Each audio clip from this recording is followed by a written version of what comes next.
When we think about punishment from a legal standpoint, from a cultural standpoint, in criminology, we talk about the 5 purposes of punishment.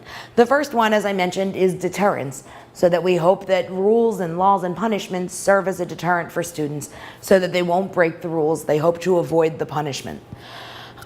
Retribution, as teachers, as educators, we don't want to say that there's a certain level of retribution with punishment, but essentially we want to see certain students punished for certain behaviors because it makes us feel better.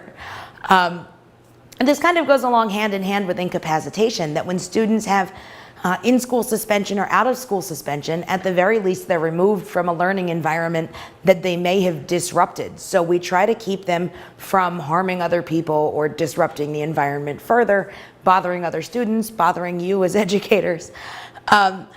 Restitution is more focused on kind of symbolic and monetary reparations, essentially, for victimization. So that's not necessarily appropriate for schools. But the last one is rehabilitation, and at the criminal justice level, we tend to not focus on that as much.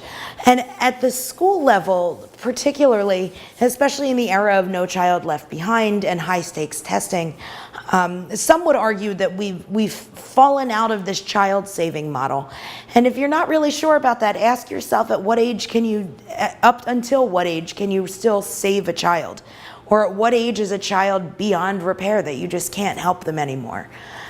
Essentially, the purpose of punishment is supposed to provide consequences so that people and students don't commit these crimes anymore, and we want to address the root causes of the issue.